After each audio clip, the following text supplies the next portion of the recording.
Greetings, friends. Welcome back to another horrifying day of this, the October Mega Marathon, the descent into the horror abyss. Here on the Film Alchemist podcast, you know the deal. 31 days, 31 pods. I'm your host, Josh Griffey, here for a brief little introduction before we get to today's amazing guest and episode. All right, guys, it's official. We are on Patreon. That's right, patreon.com/filmalchemistpod.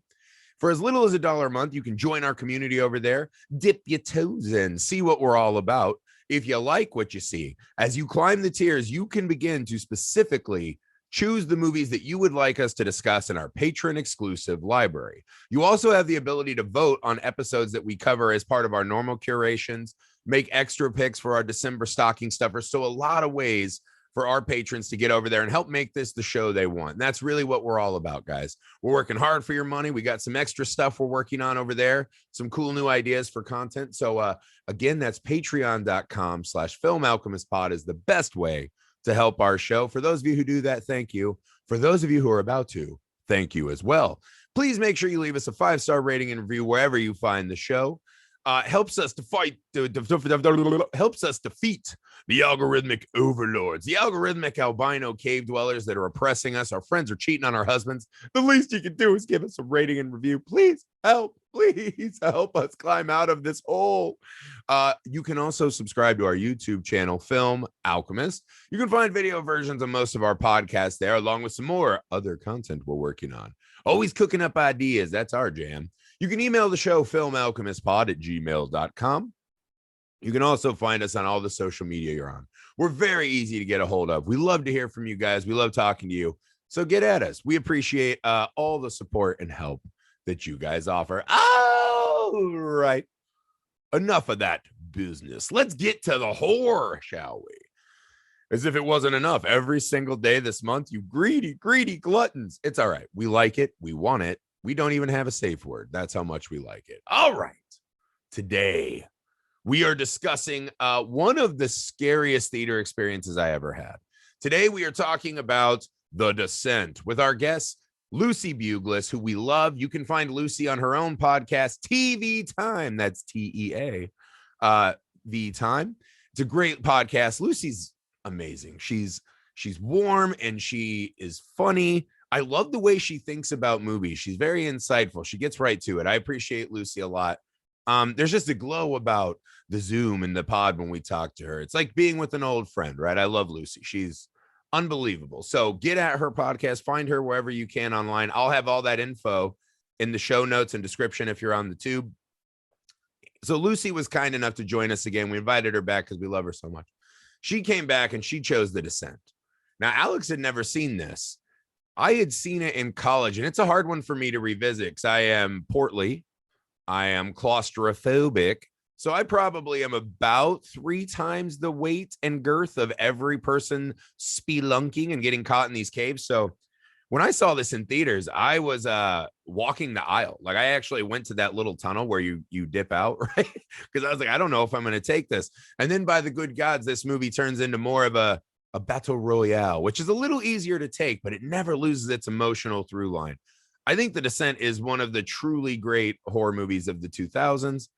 Lucy is one of the truly great podcast guests and friends that you could be lucky enough to have. So again, please go support her. Please go support us. More than anything, guys, thank you for being with us. I know 31 pods in 31 days is an awful lot of content, but we have such a good time in October and we meet so many new of you doing it. And we appreciate everything you guys do for us. So please, without any more blabbering from me, enjoy The Descent with our friend, Lucy Buglass.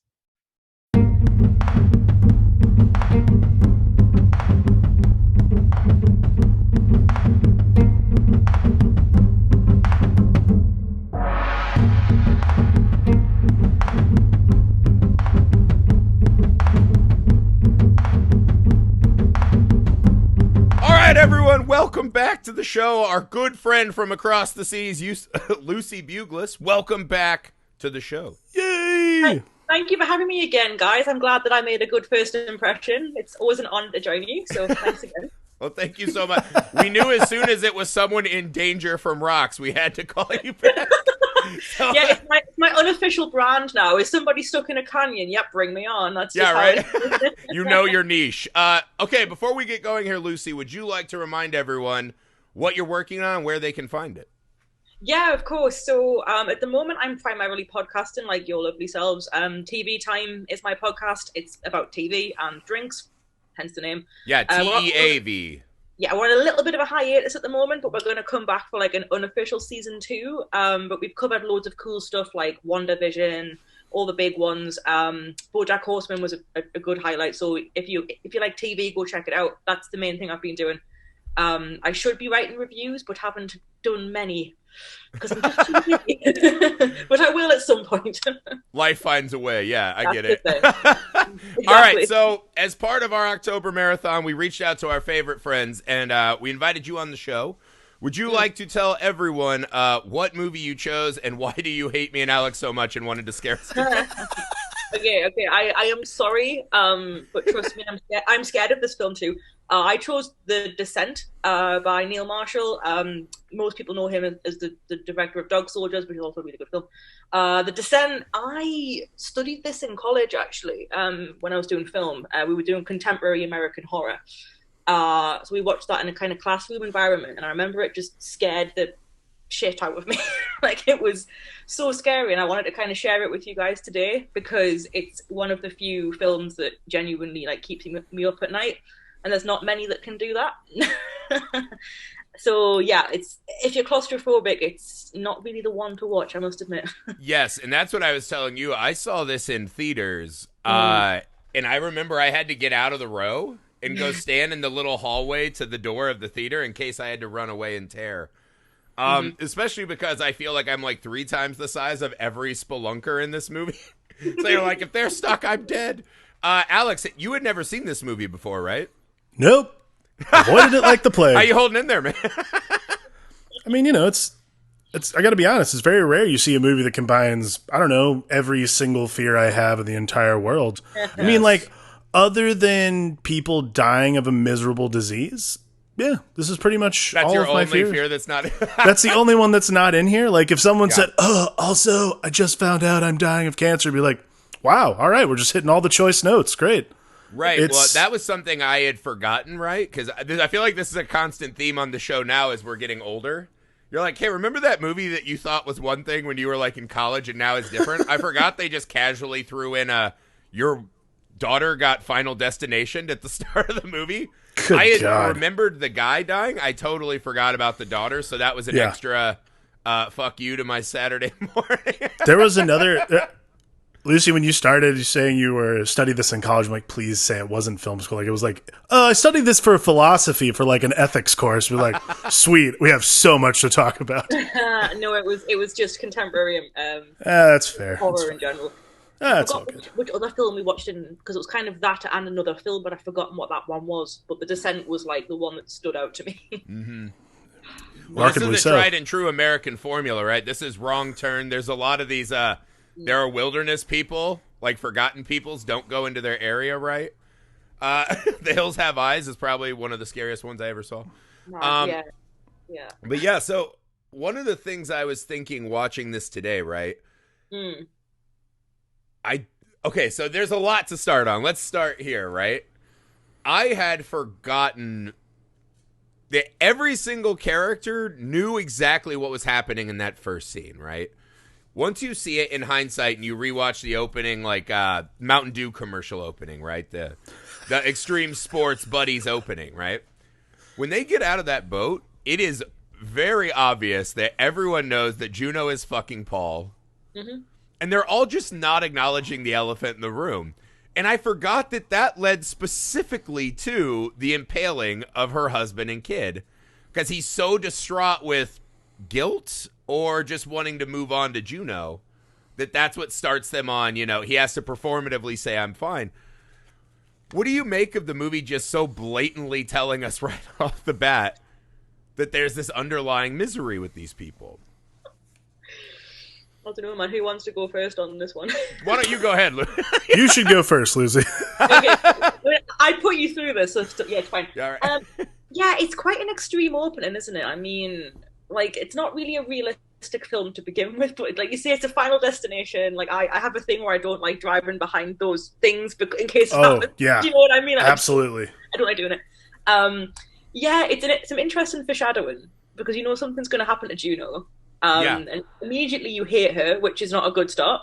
But I don't know. I just think it really hits you in the face like immediately, and you're like, whoa. Yeah, and it's an interesting one because you have to kind of like suspend your disbelief a little bit because it's a little bit far fetched, to be honest. Like that kind of wouldn't happen in real life. You wouldn't think. But it is one of those sort of strange horror movie, like you know, what's the word, like cruel punishment at the end. You know, she gets what's coming to her. You agree that it's appropriate. Yeah, there's definitely a fine comeuppance there at the end. Yeah, a lot of comeuppance. I was thinking, though, that the difference in watching the movie this time, right? I hadn't seen it in a long time, and as much as I do adore this movie, it's really fucking hard to sit through because, like Alex said, it's like my actual nightmare is being stuck somewhere like that, right?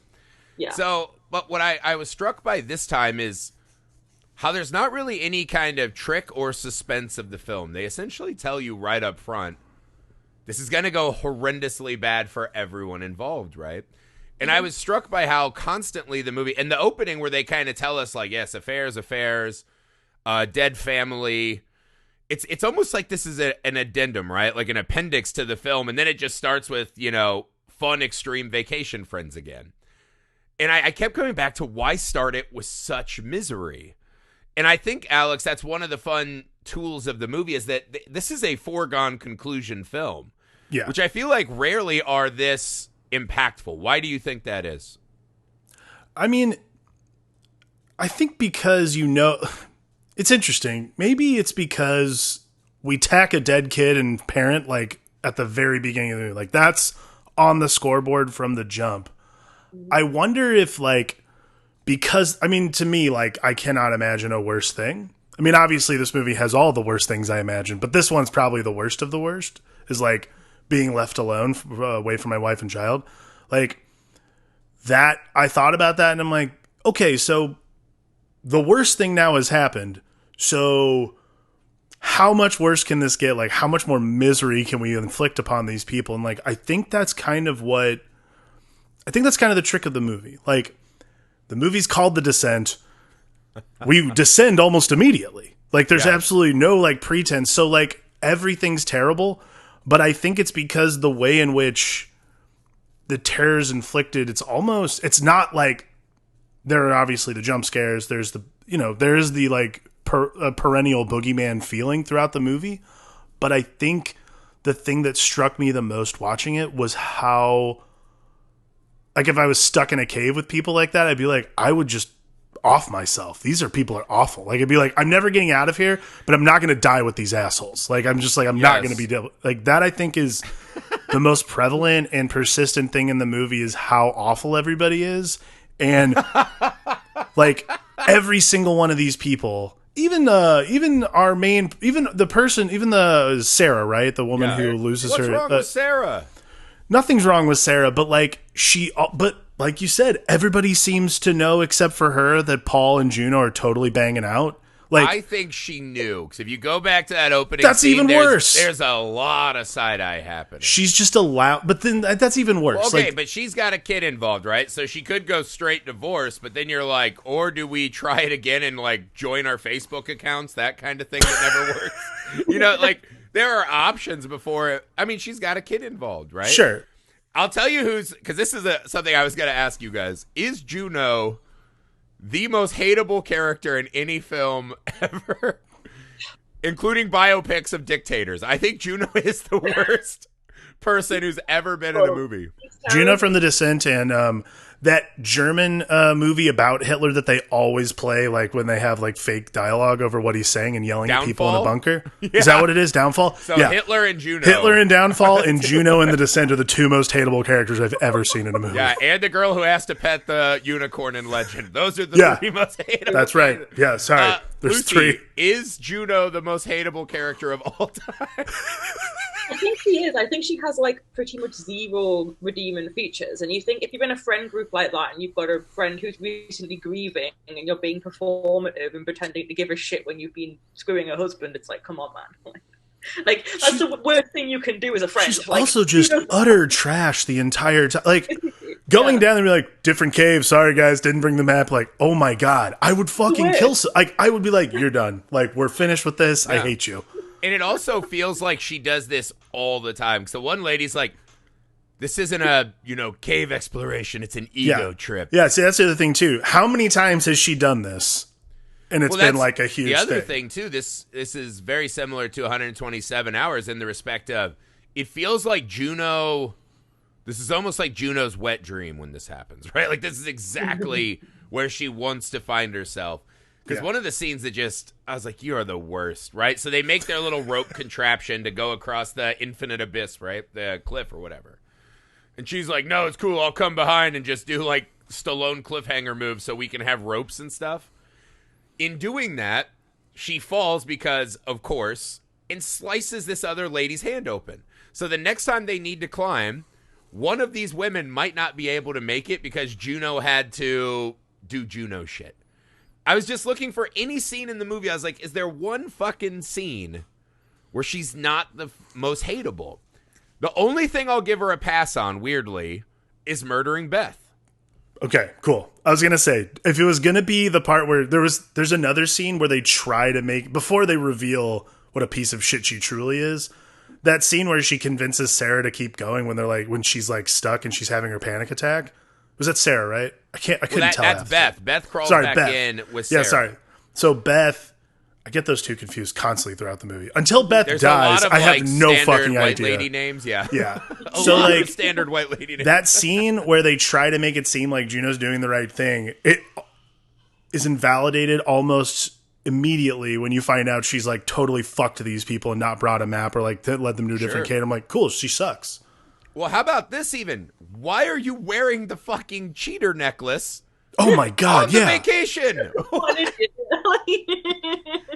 Yeah, I was like, maybe, because there's a line where Juno is like, that seals it. You're the fucking worst. It's when she's yelling at Sarah's sister, Beth, and she goes, we all lost something in that crash. Yeah. Within earshot of Sarah. And I was like, yeah, you're the absolute worst human being that's ever been in a movie. Right. What did you make of all this, how this played out? Lucy, sorry. Yeah, it's fine. I think it's funny because even before I think they're called crawlers officially, like the creatures. Even before they come into play, Juno is like the ultimate antagonist of this entire thing. You don't even need the crawlers, really, to be honest. Yeah. Like she does all that shit that you've just mentioned, and then you have that bit where I think it's Rebecca kind of crawls in, falls down, and kind of suffers a compound fracture where like her bone's basically sticking out of her leg. Oh, Holly, yeah, Holly thinks she sees sunlight and snaps her leg. Yeah, just screwed at this point because it's like, you've gone through an unknown cave system. You're just letting people injure themselves. Like this is taking the piss now. Like, what do you? Just yeah, right. She is the worst. She really is. I really can't think of any redeeming features for her, really.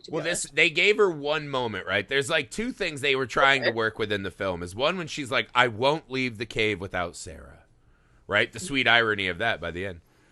And you just keep asking yourself, why is she doing this routine with Sarah? Like, why is she trying to pretend that she cares about saving Sarah? What did you make of that, Alex? I won't leave this cave without Sarah. Why? It's just everybody in this situation is this like doing this like survivalist performance. Like, and I don't mean that as like an actor thing. Like everybody, the characters are constantly like trying to reassure each other that they're all like in it together. I'm like, there is no together in this. Like at no point does anybody like, there's no like the cohesion between all of them isn't even like shared trauma. The cohesion between all of them is literally like, how fun is it to go on vacation and almost die? And you're like, okay, cool. That's like your guys' thing. That's weird and creepy, and I don't understand why any of you are friends. But like, it's all performance art. Like everyone just wants to seem like the best friend, and I think that's the part that just like sets me off every time when anything starts happening. Anytime anybody starts like even feeling remotely like, oh, I should like feel for this person. Like they've clearly been through. No, fuck it. Like every single one of them is just like some form of awful. Yeah, you know what? That's a really good point you made, Alex, actually. You said, why are these people friends in the first place? And you kind of think it's not really a friend group that you would imagine to be believable, Right. to be honest. I know that friend groups, you have different personalities and different interests, but they just don't seem to work together. Do you know what I mean? Like it's a very interesting pairing. Very strange one. Well, I really liked the odd. opening in the cabin, right? I thought this was a really nice, getting to know our characters. You start to bond to some of them. You're like, all right, these seem like a fun group, right? And I think what you get is this vibe of, and I think it plays with the affair too, right? Is these were people, like we all had that group we were friends with when we're younger. And as you age, it's just kind of disintegrating, right? And you're just finding less and less reasons to hang out or go see each other. That's where it feels like we're at now with this group, right? Yeah. And I think there is that moment. It's kind of the Texas Chainsaw Massacre moment, right? Where they take their group shot and it cuts to black and white and there's this ominous like fucking fiddle sound or what, some fucking backwoods right. And you're like, oh, this is gonna go horrible. This was the end of the group. And I think there's a dead man walking vibe to this group, right? That they were all really done being friends long before this cabin. Yeah. And you see it in the caves, the two sisters that are hiding, right? And the crawler's coming up and they find out, they're blind or whatnot. When Juno starts screaming Sarah's name, again, why? They're like, she's going to bring all of them down on her head. And they just go, better hers than mine. Like, the bonds fray really quickly once all hell breaks loose. And you sit as an audience and you're starting to think of your own friends, right?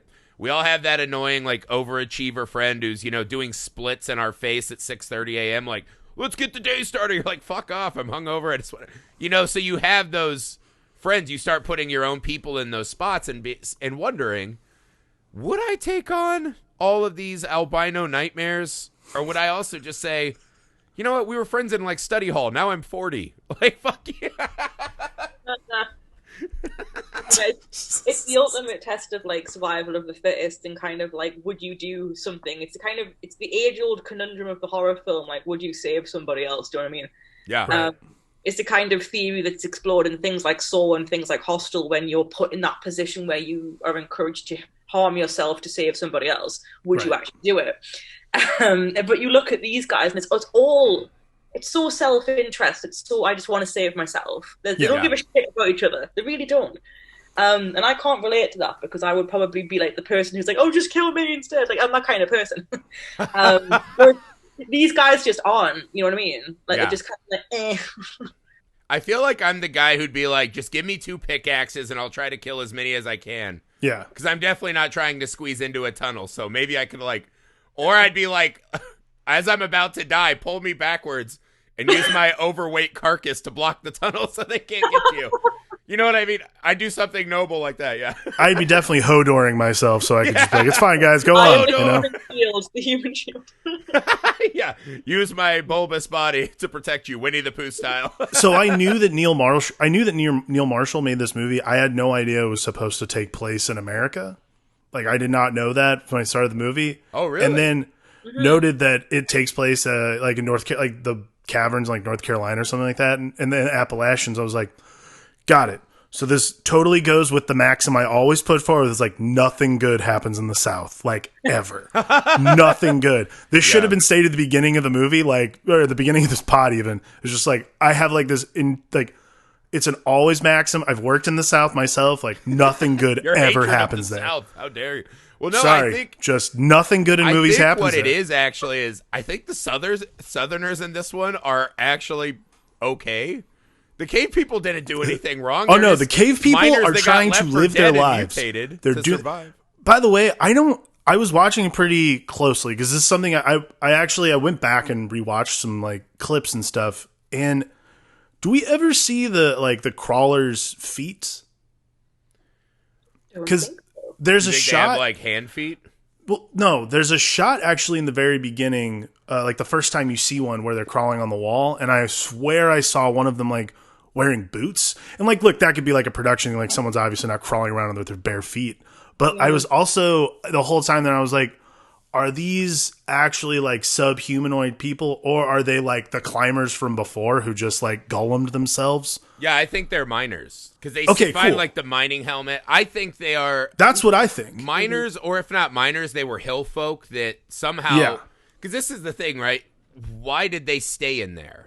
Right. Right? Like, okay, so there's two entrances. We see the caveman drawing, or Tennessee or Kentucky public school drawing, as it were. Hey, shots fired from one Hoosier to Kentucky. You know what I mean? As the British, like, what are you talking about? Like, yeah, in London, they don't know of our Midwestern rivalries here. No. No, you guys carry on. We have the same kind of stuff across here. It's fine. Yeah, right. Ours just has less teeth. That's how our Yeah. Anyway, so we see the cave drawing, right? They go out at night to hunt. We saw that they mouthed up a deer, right? Mm-hmm. For some reason, didn't drag it back in to eat or whatnot.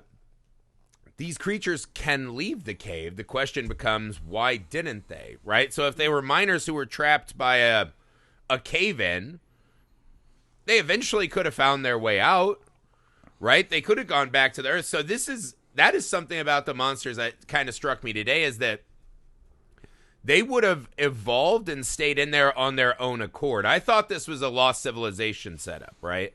Where they had been caved in and they couldn't escape. Whatever, they can leave whenever the fuck they want. That cave is full of the bones of the creatures of the forest.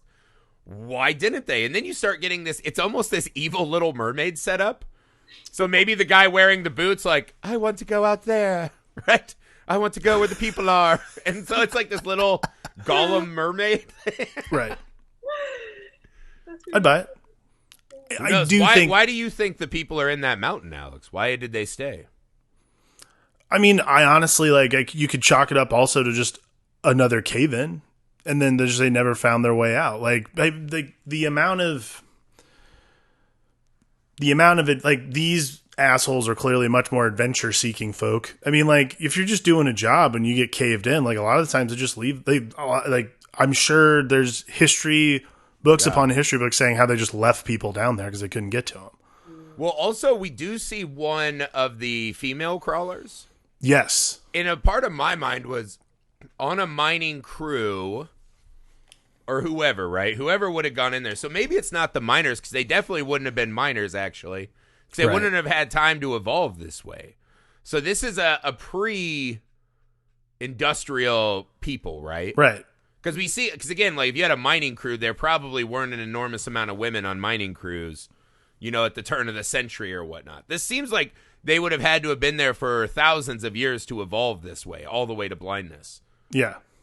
Yeah. Okay, so they're not the trap. I always thought they were the trap miners. I don't think they are now that you mention it.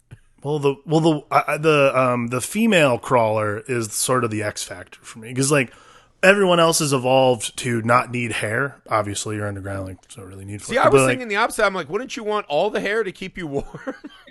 I don't know. They're not wearing clothes either, and they're not all furry, so. I would want to be furry. That's all I don't know. Like, that's like.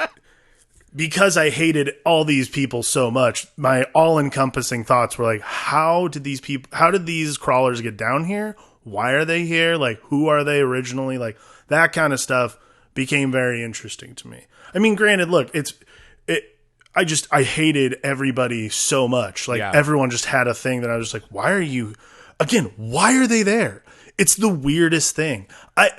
When the movie started and the husband and the kid die, I was like, okay, maybe they're like going back to do like a memorial, a funeral of some kind, something like that, to like end this chapter. And I was just like, wait, they're just going on vacation again? Like, what is happening? Well, all right. So Lucy, I'll ask you this, right? One of the things that absolutely had skated my mind in the years since I'd seen this and made me furiously mad upon this viewing. So when Beth gets got, right, Juno's fighting. She turns around and gets Beth through the neck. It's an absolutely brutal scene, right? In one, you're like, it's the only thing Juno does that I don't blame her for. Why are you sneaking up on her? Be like, hey, Juno, it's me. Don't fucking swing your axe at me. She gets got, right? And you start to think maybe Beth wanted to do something else, right? A lot of stuff starts coming into play. As she's falling down, presumably to die, She makes sure to grab that fucking necklace, right? And she knew it had Paul's little phrase, right? His, whatever his hit pickup line for overly adventurous women, I guess, right? This is his kink. And and she shows it to Sarah as confirmation. She's like, I'm so sorry. Don't trust Juno. Mm-hmm. A part of me is like, Beth, you dumbass. If you would have just said that, you wouldn't have been in Kentucky in the first place, or North Carolina, or wherever this takes place. Yeah. What do you think Beth is thinking? Why did she not tell her sister about the affair and go on vacation with this lady? That's a really good question, because I don't think there's a really sensible answer to this, to be honest. I think they probably thought they were just going to go down there, have a good time, and leave, and then nobody would have to say anything. But maybe she got a guilty conscience. Maybe she was like, "Oh shit, I'm going to die. Probably. I'm probably going to have to tell you this now." Kind of like a deathbed confession. Right. Maybe that makes sense. Was because if they just went there, had a good time, had a girls' holiday, and then fucked off, I don't think she would have said anything at all. But because of what happened to her, maybe it was kind of like, oh, I feel a little bit guilty, actually. I should probably tell you. Maybe that was it. Yeah, and a lot of this movie is a symbolic journey into grief, right? And loss and, totally. The going into yourself and all that. Definitely. I did wonder, I was like, if I had lost my loved ones, right? My spouse and my child, and someone's like, well, at least your spouse was a dirty cheater, you'd be like, oh, okay, that's not as bad, right? I was like, wouldn't it? Because I guess that's the logic of it, right? Is you don't want to add further insult to injury. But maybe it would have made her feel better. But I just kept thinking, I was like, Beth, why are you in this cave? Right? I mean, there's a lot of that to this film, right? Of they're all there, it feels like, in some way because they're suppressing or hiding from something, right? And that's more played out in our main three characters, right? Than the body count friends, right, as they were. But I do think there's an absolute...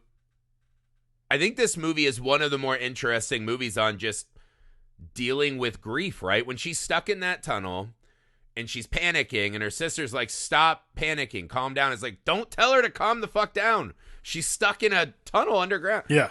And it reminds me of when I'm having like a, mental health issue and my wife's like, hey, just calm down, be happy. And you're like, oh, I never thought of that. Like, Eureka, it's all solved. Why are there therapists? You fix everything. And it's one of those things a lot of us can relate to. Yeah.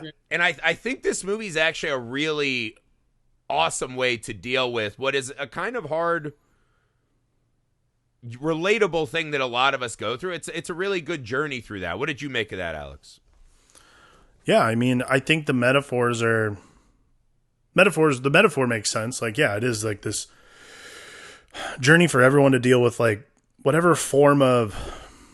I like Lucy's beat, the deathbed confession. Like, this kind of is like once the cave in happens, it does become everybody just sort of, not only they all like, it sort of is that self-fulfilling prophecy we were talking about, how like no one's there to like be a pal. Like everyone's sort of out for themselves, and the first thing you would absolutely do is want to clear your conscience. So like anytime anybody's in a situation, I mean that scene with Beth is the best example. Like, it's not a matter of like them doing the right thing. It's a matter of clearing your conscience before you move, before you shift your mortal coil. Like, I think that's a weird thing. It's a weird thing to say that the theme of the movie is, besides it being like dealing with grief, it's also like, it's also like this sort of parable of like, don't wait until like you're going to die to tell the truth or be honest with the people you love, because that is a horrible, like, then you're just like sitting there. It just sits there like a rock. You have no way to prevent the caustic reality of the events that will unfold after you deliver the truth and then you're gone. That I think is probably the worst part. Like, Beth like lays down this hammer, which we all agree probably Sarah has some idea what was going on, right? She knew. Okay. I rewatching that first scene, having known how it ended. Yeah. I could not believe. I was like, it was all right there. Like, they absolutely, Juno gets knocked in and they're having like a fun day. The husband goes for her and they stop, and Juno does just like straight up hungry eyes, right? Like, she's not even hiding it at all. And Sarah looks over and sees it, and she goes and gets her daughter, right? Focusing on something else. Beth looks over and sees it. I mean, it's it's just obvious. It's so obvious Yeah. the whole time. And I think that is, actually your point, that's what's happening, right? They're going into the depths of this horrible thing. They're stuck here, and now they can't escape it, right? So all the Sarah saying, I won't break, right? I'm tough, or, come on, you can do it. Stick-to-itiveness, that kind of stuff. Now they're just fucking sitting in it, right? And there's no reason now to hide because they can't escape. And I think what you see is, her friend wrote her a lovely letter. Juno saying, sorry I left so early. Other people, well, I wanted to come, but I had midterms, blah, blah, blah. Right. I think that's how most of us deal with these heavy moments, right? Especially when it's our friends and not us. You look at that and you're like, holy shit, that is a lot to deal with, right? Do I have the capacity to stop everything that I'm doing to go be there for them and let them process this, right? I think we're afraid of that. And I think, in a way, the monster showing up, it made me laugh. It was like The Breakfast Club, right? The Breakfast Club is the only movie in history where people smoke pot and the movie does not become more funny or become a comedy, right? They smoke pot to then cry and be depressed. And this is the one movie where the monsters show up and you're like, oh, thank God. Like, because it's easier to fight a monster than to watch these people not tell her about an affair or the dead kid, It is strange that the movie there's like two movies kind of running tangentially, it's one very is this From Dusk Till Dawn in that regard, yeah. I think that's a great way to put it. Like, this is this movie about grief and honesty and what supposedly quote unquote true friendship is. But then, and then there's also this monster movie going on, like the chase movie and a monster movie. There's also this whole other aspect to it that's very, I don't know, like kind of deliverance-y almost. I don't even know if that's the way I'd put it, but like it is this sort of, it's an interesting duality. It works really well, by the way. Like, again, it scares the shit out of me. So, like, as far as I'm concerned, it's a huge success, Well, Lucy, what do you make of the addition of the monsters? Because I was struck today. I think you could have made this just an awesome movie without the monsters. I think the monsters are the thing. When they first started attacking, you're like, oh, that's scary. And then it hits this period where I felt a little lag. Mm-hmm. Where I was like, now we're just doing the hiding from monster bit over and over. What I think this movie does really well is in those scenes where we're slowed down and hiding from monsters, I feel like we're still always learning a lot about the inner personas of these characters, right? So we're not losing this important subtext of the relationships. What did you make of how the monsters change this story when they arrive?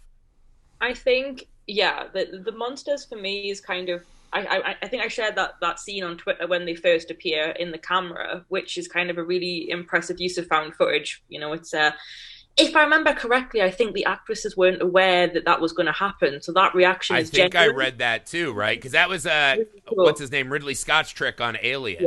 He didn't tell them the chest burster was coming, so a lot of that was really filmed. No, I thought that was awesome too. There's a theory in like film and TV where, as a little tangent, where like you can't really fake like surprise or fear. So directors will try and get you, and then you genuinely react the way they want you to. But no, I think the monsters, they turn it into, again, it's my deathbed theory. It's kind of making it more like this is the end, it's the end times. And I think once the girls are aware of their presence, it becomes quite dramatic for them because they know that they're not just going to die of starvation. They could potentially get like mauled by these like unknown things. And it makes us as a viewer more anxious because we don't know when they're going to pop up.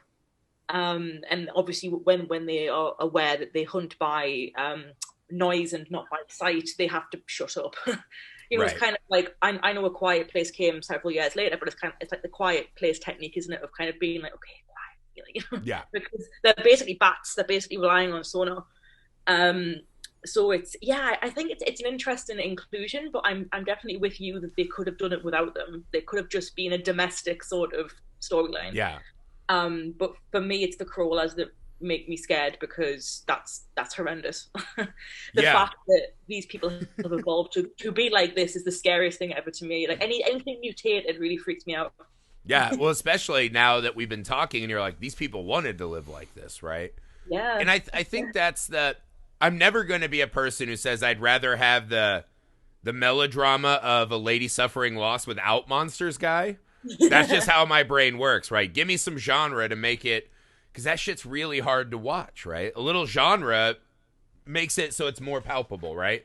We can come back and enjoy that, descent into this. Like if Manchester by the Sea had these crawlers, that I maybe would watch that movie again in my life, right? Instead, it's just Casey Affleck being a inner monster. I guess it's just not something you come back to.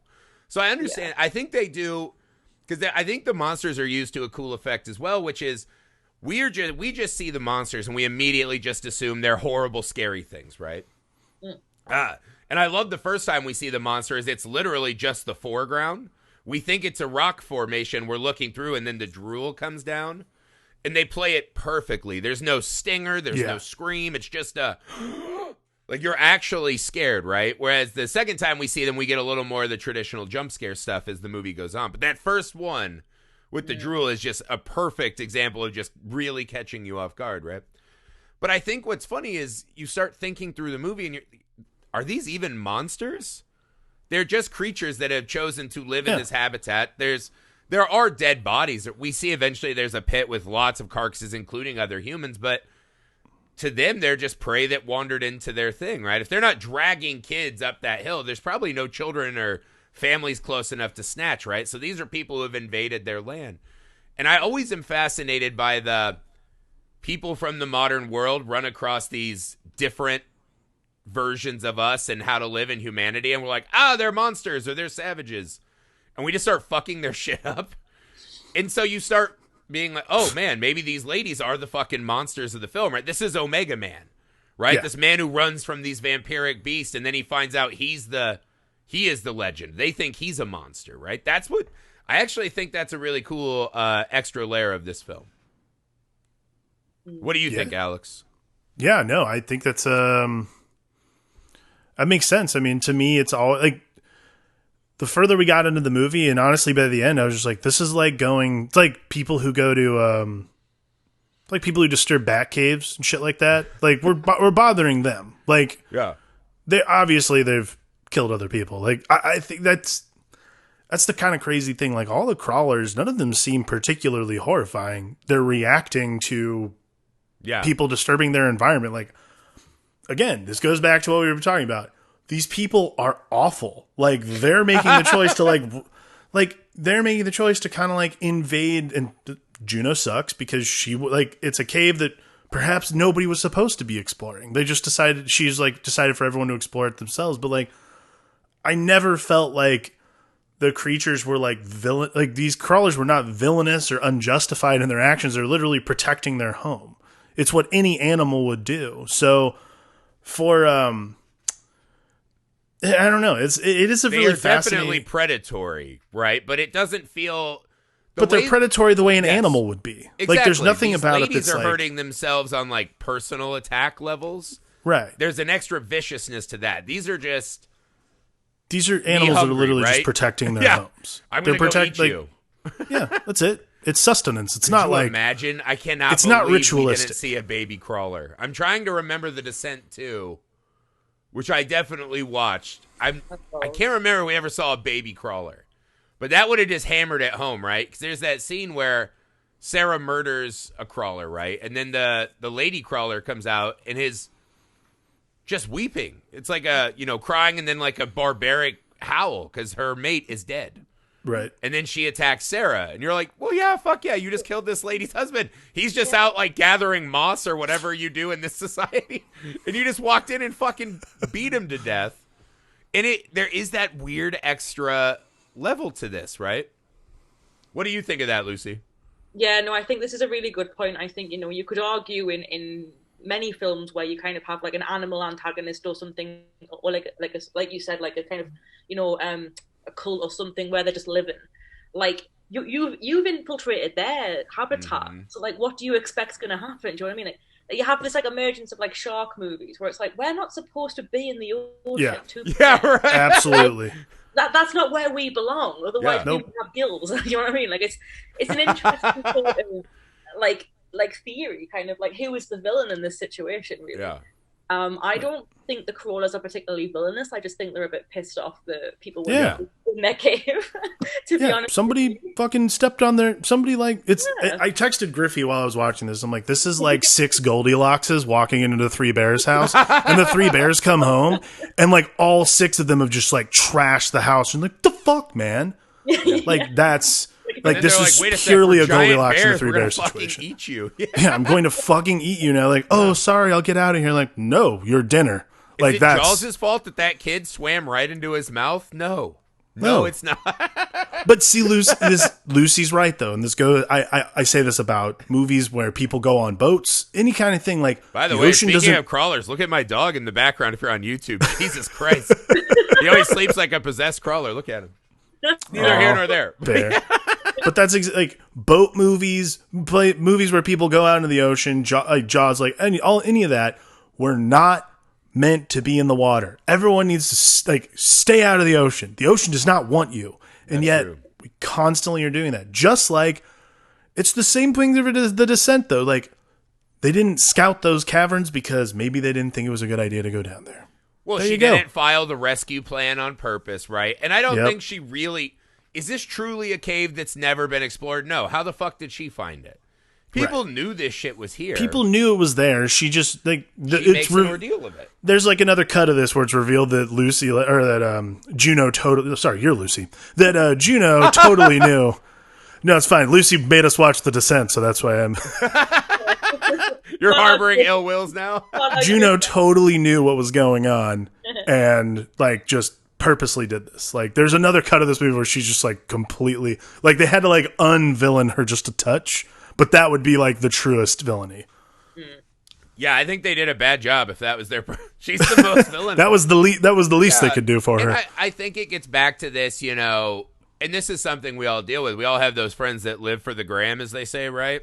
Yeah. So everything they do is so it'll look good on Facebook or Instagram, and you can be like, look at what I'm doing. And I think that's what a lot of this extreme sports nonsense is.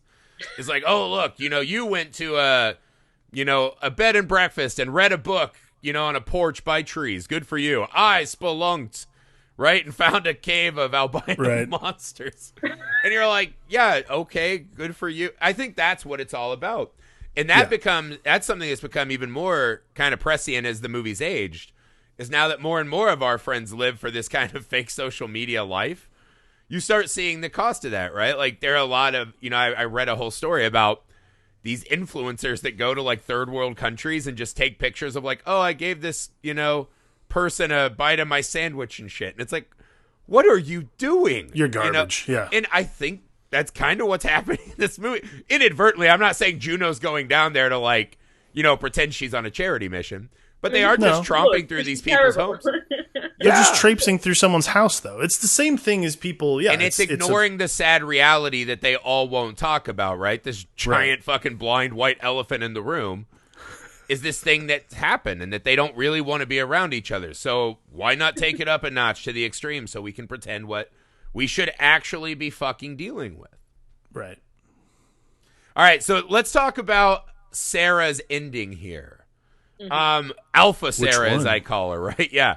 The Alpha Sarah, when she finds Beth, right? So she finds Beth down in the eatery, the underground Golden Corral room. Golden Corral is a buffet. Sorry, Lucy, I forget that you don't know what we're talking about. It's a place where you go and they have fountains of chocolate and cheese, and it's a very American experience, right? Just eating so much you have to get rascaled out. Eating so much it hurts, and then going home. Yeah, it's amazing. I'm going not here home to and look destroying down your on own it. It's toilet. amazing. If my wife weren't a germaphobe, I would go there every day. But so she finds Beth, right? I thought there was some really cool visual storytelling happening in this moment, right? So once she hands her the feather, oh, this was Paul's, they were cheating, this and that. There's a moment that's really horrifying that, we kind of glossed over amongst the myriad of horrors with the, night vision crawlers and all that stuff's beautiful. The scariest moment in the ending here to me is when Beth's like, don't leave me like this, right? Mm-hmm. And she asks Sarah to do her in, right? And Sarah grabs a rock. And the camera cuts way far back, right? And we haven't had a real wide shot in a long time. Because as we get deeper into this cavern, right, and what's happening, these are all very tight shots. We pull way the fuck back, right? and we see her hit her sister with the rock. Now, this is where I thought it was interesting. I wanted your opinion on what's happening here, Lucy.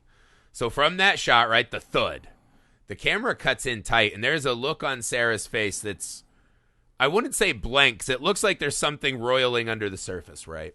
But it's not what you would expect. She's not crying. She's not weeping. She hasn't lost it. She just smashed her sister's face in. Yeah. Right? And we cut really fucking close. And then it is abruptly ended with a monster attack and, you know, into the blood and this and that. What do you think's happening in Sarah at that moment when we pull in really tight? I think with Sarah, I think she's the only character that I have any kind of vague sympathy for, to be honest. So I think at this point she's lost so much. She's lost a husband, a child, and now a sister. I think she's just exhausted, to be honest. Because That's a great way to put it. You probably reach a point where you're just like, oh my God, because everybody processes grief in a different way. You know, some people might cry immediately. Some people might take days or months or years to really process it. You can't fully understand what's going on in that head of hers. And I think at this point, she's just like, she has to just do what has to be done. And her sister wants to be euthanized, and that's just kind of what she's doing. That's kind of how I saw it. It's just exhaustion, honestly. Yeah, that's a great way to put it. Alex, what do you make of this moment? Yeah, I was trying to put the words together for it, but I think exhaustion is a great way to put it. That's exactly what I keyed in on. Like, she's just, yeah, like there's a point where you just sort of, and we see it a lot in movies where people do just get like compounding misery. There's a point where you just, everything is lost. So it's almost like this like breath of fresh air. Like you're just like, it's weird to put it that way, but you're just like, I'm so tired. Like just like this exhale of, I just have to get this out of my system. Like, not to say she wanted to kill her sister, but more just like, this is like the final straw of the, oh God, like everything sucks. So, well, I mean, I think that's kind of how I saw it too. Exhaustion's a much more eloquent way of how I was imagining it, right? Yeah, no, I agree. I just saw it as like almost like a pod person, where you're in this cave and it's like, what else can you fucking take from me? Right? So she had a sister who she loved, but then she finds out has been in on this kind of ruse, right? Lying to her and this and that. And I don't think that means she wants to kill her sister, but she's just like, Jesus Christ, is there anything in my life that can just be okay? And I think in that moment, she can't even be filled with rage or weeping or anything like that because there's just nothing left. And I think the fact that shot ends with her getting attacked and she kills this monster and rolls into the pit of blood. And it's kind of a rebirth scene, right? Like when she comes out of that pit of blood, she has changed. Now she is this ferocious, I will destroy, right? And I thought of it that way, that life is just taken and taken and taken. And there's nothing left. And the moment she emerges from that blood, she goes, now I'm going to take, right? Mm-hmm. She has a mission. She has something to go destroy that she can blame for all of this, right? Right or wrong, right? She can blame Juno. So now she is on a mission to destroy instead of being destroyed. And I thought it was it's weird because the scene, this is very brutal, right? This is a very brutal movie, and it's just violent and horrible, and it's kind of unrelenting in its misery, this movie. But that was a moment I was cheering from my couch, right? Like, yeah, go fucking get some. Yeah. You know what I mean? Like, go out and give it for a change. I think it's kind of a much needed, if not dark, relief when this moment happened. I guess it's in theme with the movie. It's like the one happy moment, so to speak. Like, I don't know. Or is it just the moment where we as an audience were like, they can't possibly hurt her anymore. There's no one left that they can take from her. I mean, that goes back into what Lucy was saying. It's breathe, exhaustion, yeah. Yeah, what do you think of that, Lucy? The blood birth, as it were. It's a great scene. It is. Really gorgeously stylistic, very gory. So scene. Awesome. I love it. I think it's amazing. But yeah, you're right. I couldn't have put it better myself. Really, it's rebirth. It's sort of her going, right, that's it. like I am the boss now. Yeah. I think we all desperately want that too. Yeah, exactly. Because it's the final showdown. You get this in a lot of films. You know, the final showdown between somebody and an antagonist, and Juno is the antagonist. You know, anybody can fight me on Twitter. She is the antagonist of this film. She is. It's not the crawl as her. I mean, she's just the antagonist to like the universe at this point. She's such a sack of shit. Yeah, I can't wait to see those Juno lovers on Twitter try to defend that one. Yeah, if you're a Juno defender, right, it's time to rethink some things. It's okay to admit defeat and move on. It's been long enough. But no, this is the thing, right? This is her moment. That's actually one of my favorite scenes, right? So we see the sisters trying again to get across the chasm. Her throat is sliced. She cuts her cord. It's very dramatic. The other sisters drag down and eat, and it's just Juno. And she has her own rebirth moment, right? She hits the water. She emerges from the water clean. And that stark contrast between blood-soaked, just fucking intensity, alpha Sarah, right? Staring at Juno, who's always seemed to be the kind of, head person in charge. She looks shell-shocked at what she's witnessing, right? There's a real fear of this woman who she's taken so much from. And I thought the rebirth matching was really fun, right? Sarah comes out hardened, right? The blood is almost all of her trauma that's made her armor, right? It's protecting her now. You can't hurt her anymore. Whereas Juno, by refusing to ever admit how big of a piece of shit she is, she comes out of the water clean, right? She has no armor. And this is the moment where she says, what happened to Beth, right? Because Juno's talking to the two sisters, and she's, Beth didn't make it. She didn't lie about it. She just said Beth didn't make it.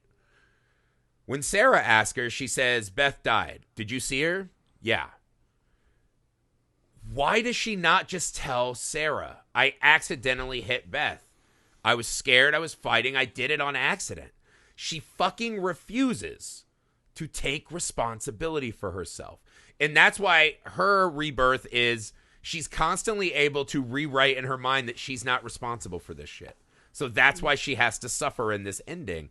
I thought, just visually, the metaphor of the feather and the word and this and that, it's very heavy-handed at times, but I think it's rolled out in a very poetic way. What do you make of that, Lucy? Yeah. I actually had a sudden thought. You guys, I assume, know Carrie, really famous Carrie film. It kind of reminds me of that, obviously when they kind of, she's covered in blood and she gets her revenge. It's that kind of thing that's just like, right. Oh, yeah, definitely. Like, you're drenched, you look like shit, you're just like, right, that's it. And I think you've made a good point about Juno there, is the fact that it's almost like falling into water and coming out clean because she thinks she can just get away with things constantly and she's never going to have any repercussions for any of her actions. Right. Which makes her the horrible person that she is. She even in this moment where, like, you're kind of screwed, even then she doesn't even tell her the truth. And that's, yeah, exactly. There's just no redeeming features for Juno at all. And I think that's kind of the tip of the iceberg for me. I was like, no, she's the worst. Yeah. I mean, even Beth admits that she knew, right? So Beth, in her dying moment, risked the last thing her sister will ever know of her is that, yeah, I lied to you, and I'm sorry. But at least she fucking says it, right? She has the courage to risk how her sister will always think of her to at least say it, right? What do you think of this, Alex? Yeah, I mean, it's like I was saying, like, when you're on death's door, like, I don't know. Like, to me, that's not particular. I can't say that, I guess. I mean, look, you have to be, if it's I'm courageous Beth, to tell. I'm just going to my grave without saying that. Like, why? But I'm not a particularly brave person. It's courageous to tell the truth than tell the truth than most people let on. What's that? I think it's more courageous to tell the truth than most of us. Because I bet if you ask most of us, we're all adults in the real world, right? I would venture to say probably 8 out of 10 times we lie at least a little bit to just keep things moving, right? I think that's just how we all exist. I think the courage to tell the truth is its own superpower and its own, it has its own, like, I mean, it's just, I mean, look, we all work in entertainment. We literally work with liars all the time. Like, everybody has a story, like, like, everyone has a version of their story where, like, they're the hero. And obviously, you never want to be the villain of your own story. But, like, but that's exactly why Juno is the way she is. Like, Juno knows she's fucked up. Like, Juno knows at every turn she's made a bad decision. So when it comes to the point where she has, like, kind of the ability to admit it, finally, like, fully willing to be courageous enough to say, like, I have been wrong every step of the way. I'm the reason that I'm the reason your family's dead. Like, Yeah. I'm the reason you are alone in this world. Not being courageous and honestly being so cowardly that you'd still live the lie, even though like you've seen things that Yeah. no one else has seen. Yeah. She You was just experienced baptized, horror right? upon horror together. For the ability to just still sort of live the lie for yourself is, like there's just Beth telling the truth. That is courage. Yeah. To just continue to live the lie Beth just seems gets like nothing bullshit. out of that. There's no value in Beth saying that, but she knows that it might help Sarah, who's still going to be alive. And Right. I think that ending is very important. And then we kind of go into this, the two of them battling together, you know, these symbolic representations of their inner demons, right? Things Right. left unsaid. And there's that, again, it's very in your face with the symbolisms, right? Of dropping the feather, hitting the fucking knee. When she hits that kneecap, that's about as happy as I've ever been in a movie. And I don't like graphic injuries like that. But I thought that was so much cooler than just killing Juno, right? I thought that was just so perfect. Like, now you fucking have to sit down here and confront all the horrible shit you've done as personified by these white Right. golem monsters, right? Well, now it's the truth. Now Yeah. the truth is The truth will consume you now. That's Sarah exposing the truth. Like, Yeah. it's like you had a chance and now you will have to sit in the fact that you didn't have the courage to tell the truth. Yeah, I thought that was very beautiful. And then as she's running, she almost falls, and we start to see weakness creeping back in on, not weakness per se, but normal Sarah reemerging, right? Right. Instead of this, like, you know, God of War Sarah we just saw.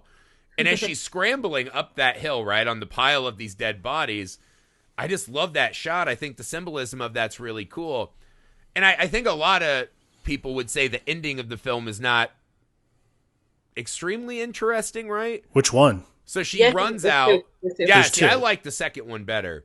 The unshown one. I think that was on the DVD.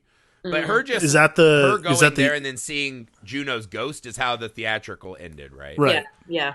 Why would you be worried about Juno's fucking ghost? Yeah, that's not. I agree. Like, that was because I went online and watched the other ending, which is so much better. Well, it's better too because it brings in this motif we've seen the whole film, which is her seeing the birthday cake and the daughter. Yeah. Mm-hmm. And so the final, if I remember the ending, that the scores were so bad, they're like, that's so shitty. Audiences hated the original ending, right? Which was she sees the candles with her daughter. And if I remember right, we pull back and it's her and her daughter and a cake. And they're stuck in the cave and there are just 50, 100 of these monsters behind them. You know that she's finally snapped. She's delusional. And she's having this one last final image and then she's going to be eaten or worse, maybe usurped into this society. God only knows what happens, right? Perhaps she becomes the true Alpha Sarah. That's what I mean. She Alpha becomes Sarah the new Crawler. queen, right? The queen of these fucking slithery Kentuckians or whatever. I think that ending's way better. I think it's way better than just this kind of arbitrary jump scare of a ghost. Why do you think, and I think it was because audiences universally are like, we don't want to see this lady get fucked in the end. We want her to have a happy ending. I would argue this one's not a happy ending. And it's less interesting, right? What do you think of that, Lucy? So the birthday cake ending, I believe, is the original like UK ending, which is the one that I saw. Shit. Okay. Yeah, no, Yeah, I was going I to say, I have think one- we had the US ending. Yeah, I think it's more. Is it the US like international distribution one was the one that would have the jump scare in it? Oh, I thought that was just like a cut scene. Gotcha. No. Yeah, I think because like it would depend on what region you bought the DVD from. Because the one that I've got, the birthday cake, is the original ending like on there, but you can watch the other one like on the extra special effects bit. Right. Right. But yes, no, I think that the original ending is my favorite. I think because it's kind of just sort of. It's bittersweet because like she's delusional, she's down there, whatever. But it's kind of, it's what would happen because you would just lose your absolute mind, and it's kind of, it does take me back to our first podcast we did with Aaron Ralston because like he was delusional as well. I think you would get to that point when you were down there, whereas I don't know. I just think the one with the jump scare and that is a bit like, oh, okay, it's a bit. I mean, it's a bit weird. Just not to be it. it's like the most united. It's the most U.S. thing ever. Like you're just like, oh, really? She dies down there. And like, it even had the coloring of like the ghost from The Ring, and I was like, really? yeah, I mean, it's the most. It's just the most like annoying thing about like U.S. audiences is like we just expect happy endings. Like, oh, this should all work out, and it's like, no, Yeah. like Well, not don't always. get me wrong. I don't want to see this woman suffer anymore. No, I don't want to see this woman suffer, but yeah. like that is such an out of context cop-out. ending with Yeah. the rest of the movie. Yeah, like Yep. it totally cops out with like what the point of the movie feels like it should is saying. Like for it to just end with like, oh, good, she got out, but she's like haunted by the hallucination. Yeah, why of would you feel her bad shitty about friend? Juno? Yeah, How did she get out though? Make it make sense. Yeah, like give me something strange. like she. Yeah. Like, yeah, I don't know. It makes it the U.S. ending makes no sense. Like the U.K. ending has a point. It has the context of the movie Right. in mind. Well, there's this ghastly. Sorry, not UK. The original ending. Original ending. The original. Well, as Americans do, we take from the UK and we make it our own. USA. No, I'm just kidding. But We're not that show. yeah, we're not. But what I like about this kind of ghastly beauty of the ending, right, is that it's this perfect bow of this grief journey that we've been on. Is that I think the American ending kind of hints at, she defeated her grief, it'll be fine. Nope. And like who she should have seen in that car is a ghost of her sister, not Juno. Yeah. You know, and I think that the one with the birthday cake, though, is this perfect. It's this perfect image of why loss and grief are impossible to capture and deal with, right? It is this beautiful moment with the daughter that she'll always love, and a reminder that she'll never escape that, right? And that moment's what she'll always be chasing and thinking of. And I think it might not be a wildly satisfying ending to just see, oh, this poor fucking beaten and abused, damaged lady's going to get eaten. But, you know, maybe that's how this should have ended, right? Maybe there's, like, what is left for her when she gets out of that cave? You know, now she has to restart this whole, all my friends are dead. And The Descent, too, is just a wildly American kind of idea. Remake of this is, I think she just finds like these yokel sheriffs and they're like, let's go back down there with guns. And if I'm not mistaken, that's The Descent too. And Juno's down there now, still kind of like kicking ass. If I remember the film, it is not an exceptionally great film, but yeah, I think the movie itself, right, to wrap this up, I think that's what's beautiful about The Descent is that it's an inevitability at the start of the film. They're telling us the whole time that there is no happy ending in this story. And I think for most people in life, most of our interactions aren't happy endings, right? That's just where it is. They always say, right, every movie ends in either a funeral or a wedding. Well, for human beings, it's always a funeral. That's every one of our endings. And you try to hold on to that birthday cake or that wedding as long as you can, but this is what happens, right? And from the moment it goes black and white and we hear that fiddle, which is never good, that means horrible country things are happening. We just know something bad is happening. And despite knowing that, the movie invokes a constant, heavy amount of dread that feels like it's pressing you in your seat. And the interpersonal struggles are so interesting that it doesn't ever just devolve into this normal monster movie. It's always operating on that emotionally taut level. And I think that's what I remember most about The Descent and why I think it's a lot better than some of these other just lost in the wood with inbred offshoots of humanity, right? What are your final thoughts on The Descent, Alex? It's been a long time since I've had a movie like make me nauseous and also scare the shit out of me. But in talking about it, it is a movie that I actually think has a lot of resonance with just if anyone who's been through a traumatizing event, anyone who's had to deal with dishonesty within their group, like we all have those group of friends, like it's hard to tell anyone the truth. And it's hard to be honest with people in general, like we were saying. So like for me, this movie, while having the outward appearance of being, yes, like all the things I hate about the world wrapped into one movie, was actually a really cathartic story to watch about like grief and loss and just what it takes to be honest with the people you think you love. Well done. Lucy, same question. Yeah, no, 100%.